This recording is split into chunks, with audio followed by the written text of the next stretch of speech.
We are trying to get it fit. It's actually not the easiest fitment. It looks like the dash is a little bit thick. So we ran into some fitment issues right here. We're gonna have to like basically use a Dremel to cut this little piece right here, so then it can go flush back, because right now it's bumping. But the steering wheel controls work if you want to show this. Hey guys, a quick update. We basically had to shave this area off to get this unit to fit. So I'm gonna show you what we had to basically cut. What do you use to cut the dash a little bit? It will be much easier if you use a Dremel tool. Okay, Dremel tool. But I didn't have one with me at that time, and I was worried that the dust will go all over the place. So I just used a tiny handsaw. Oh, okay. All right, so we removed the head unit so we can see what we trimmed. How much did you cut? It was just a little bit, right? I don't think you need to cut it all the way down, because it's mostly these parts that hit to that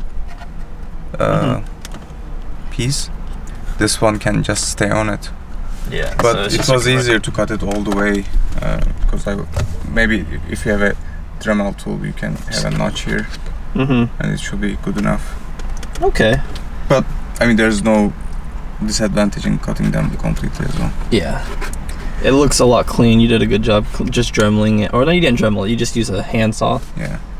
And these screws, you won't be using them anymore.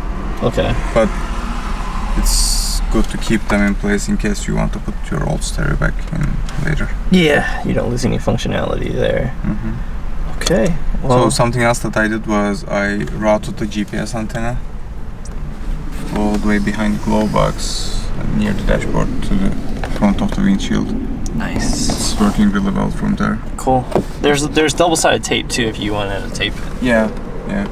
I want to test it how it stays there, and if I decide to leave it there, I will tape it. Perfect. And then there are 3 USB outputs.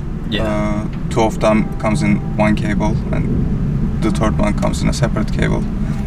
I routed 2 cables to the glove box from here. Okay. So yeah, that's nice. 2 USB outputs here, and then the third one I removed the shift bezel and put it under here, and it comes out from here. Nice. That's super stealth. Yeah, and it stays, it stays kind of in the handbrake boot, so it doesn't rattle or anything. Cool. It's a real tight fit here. Did you have a USB? No, you had the little chargers right here, huh? Yeah, that's just the charge. So yeah, it's not really nice. Have you tried plugging your phone? I haven't yet. Okay. Cool. Yeah. I mean, that pretty much, besides the fitment, we just have to screw it in and then put that on that trim piece and we're done, huh? Yes. But there's a trick in fitting this and the trim piece together. Okay. What you need to do is you need to align these. Does this go under or above these? This should go under. Oh, that's tricky.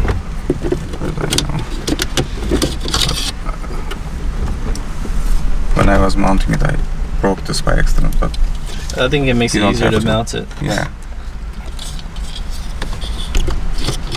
So stereo shouldn't sit all the way, but these brackets should stay behind it.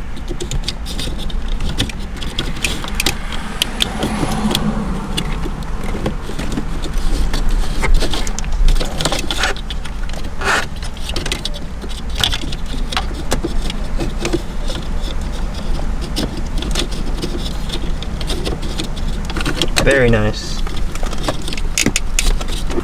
Alright, so we actually removed the vents because it wasn't having it. It's not too long to remove the vents. You just put them in place, but don't click this yet. You get your trim piece, and then you slide it in between. Oh, one thing the only way that I was able to get the trim piece on was that you see there's a pin here. I'll do down here because it's kind of hard to see. Oh, sorry. This pin was screwed here. Normally this is the pin that goes in the this hole yeah, to hold it in place. But I had to unscrew this to make it fit. yeah, because the screen is taller, making it really difficult to get it in place. You put them in place like this, and then the stereo's bracket has to be the first one after the dashboard, and then the vent, and the trim piece goes the last, and then you kind of push it in place. The stereo is nice and snug, and then you push the vents to put them in place.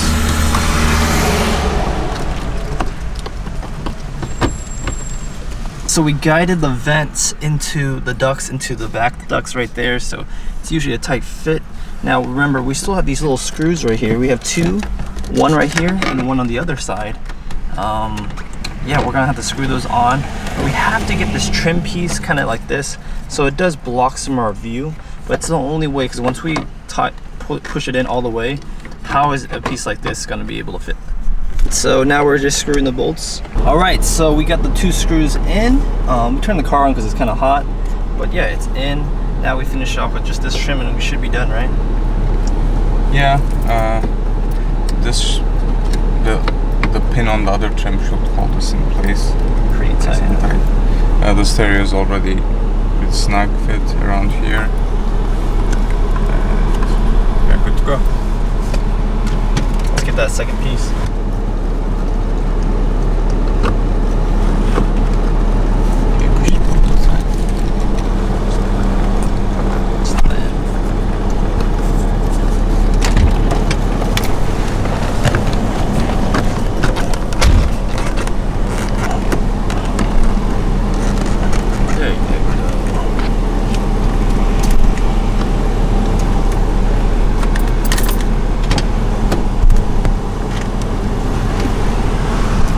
There it is. So we got that trim piece right here.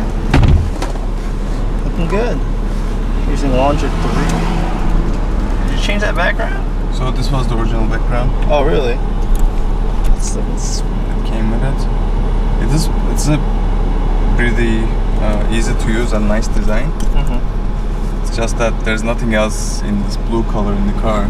Yeah. So I wanted to make it more suitable for the other colors in the car, so I installed Car Launcher Pro. It looks more like Android icons, and you can have more customization options. Sweet. Wait, does that actually work? It should work. I think it's based on GPS. Sometimes it's based off of GPS, sometimes it's based off of CAN bus. Yeah, oh, look at that. It's moving. It's SC. Oh, wow. That's great. It's a really good layout, you know, that side and that side. Yeah. Slide around. It's a little carousel. I installed the apps that I use the most.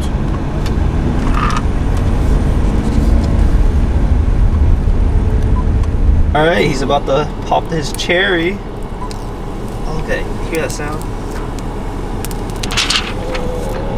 That sounds good. Look how clean it looks. Just removing that like plastic sheet, it like ups the contrast so much. Like it looks way clearer. The colors are just popping. But yeah, so you've been driving around with this kind of like half installed, but now it's fully installed, so it looks great. But you've been dealing with just the performance in general. What are your thoughts on just like the head unit as far as the day-to-day, because you had it for the weekend, sound quality and stuff like that?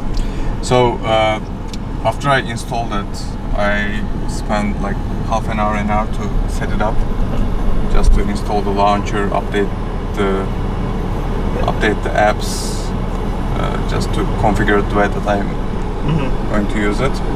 And in the meanwhile, I was doing many things at the same time. I was multitasking. I was updating the apps while I was trying to look for a wallpaper. browse the internet, and it was very quick. Wow, yeah? Yeah. Yeah, and it looks super silky smooth, like high frame rate, no issues. That was one of the things that I really liked about the unit. The second one is, this is a 20-year-old car. Yeah. Just with the head unit, I feel like I'm driving a brand new car. Oh, really? The sound quality is much better. I have more clear sound, and I got the tones much more clear. I have navigation, I have Bluetooth, I have now 3 USB outputs. The only downside is that the radio signal is a little weaker compared to the OEM radio. I believe it may be due to the antenna cable. I will need to check that one. But still, I mean, it's not too bad. I know. Because it was for like the stations that I usually listen. Everything was plug and play, so we didn't have to wire anything or nothing like that. So it was super easy to install. Like the unit's like $500, but you don't have to have an installer do it. You can do it yourself, saving you like $200, $300. You know how you have a guy do it yourself, and you usually care more about the car than some installer. So you take your time, you learn new things. It was like just like Legos, you know. It wasn't hard. You don't need any specialty tools. The only thing that you need is a Phillips screwdriver. Yeah, that's it. Phillips and a prying tool. You can even use like just anything, like a flathead if you didn't really care. But yeah, I mean, the Fitment's just beautiful. You can customize it a lot. Do you like the customization? Because I already saw you already have several launchers in here. Like you have the Nova, which is like very, very tablet-like, and then which just looks good because this is kind of how like the iDrive kind of looks like. It kind of feel the iDrive has little like widgets.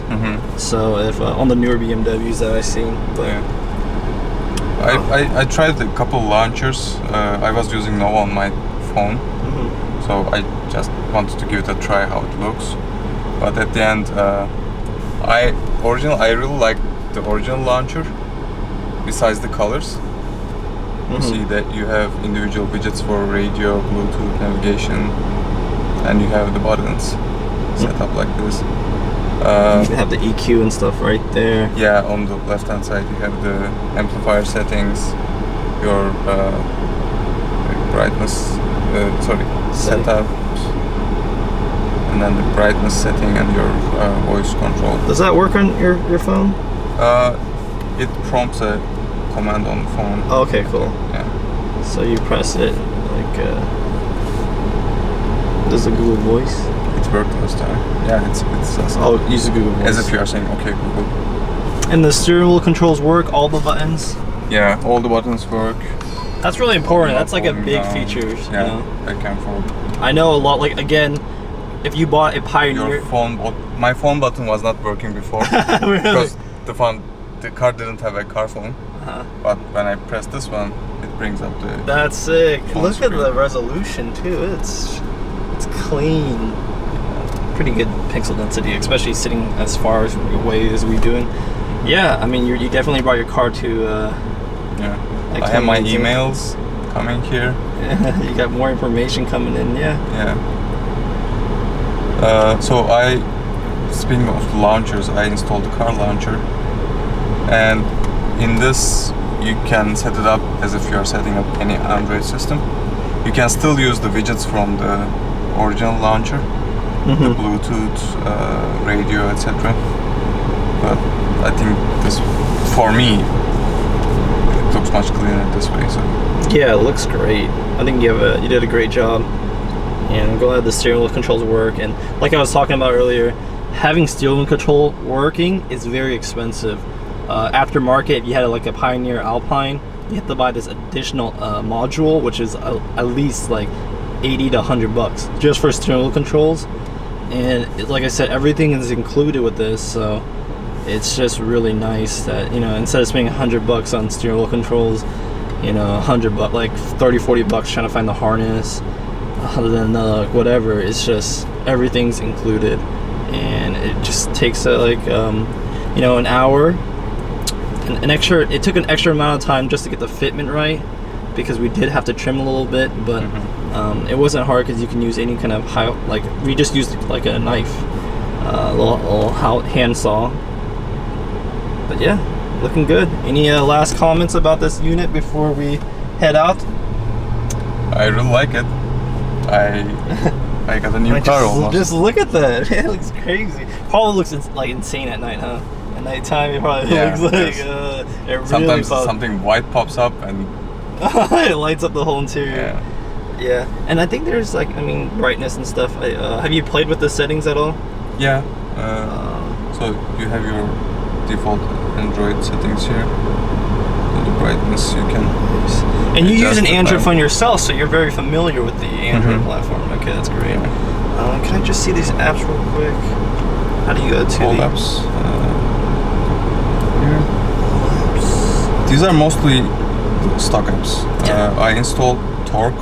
Do you have an OBD2 reader? Not with me, but I have, Nice. I installed Spotify. Play Store was already here. Pandora, Nova Launcher I installed. But everything else, and except Audible, everything else came. Cool. So you can always download more applications. I might show you how to use Android Auto and stuff like that. Usually you have to get an additional adapter for that, but we'll see about that. Easy Connect is like the free version. You can like mirror your phone. So if you, let's say you're watching, you have a kid in the back or something like that, and you want them to watch like a video, you can have it hooked up through USB, and then mirror your screen watching, you know, Disney movies and on your road trip. So it's definitely flexible. But yeah, if you guys were interested in buying this head unit, check the links down below. I'll link this specific one. It's a BMW for This is a what car? E46. E46, E39, and yeah, it's wow. It looks great, and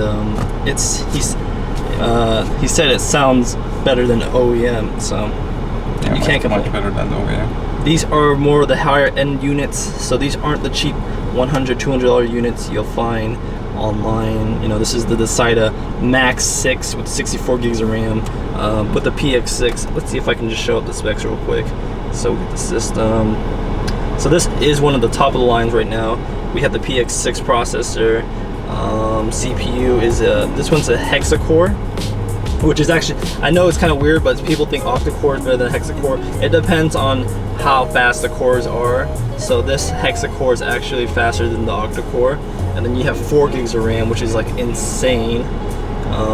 Yeah, you got the Android 9. So this, to make sure it's a real Android 9, you can see right there, it's the real Android Pie. So yeah, you got the security patches, and you have the latest version of Android.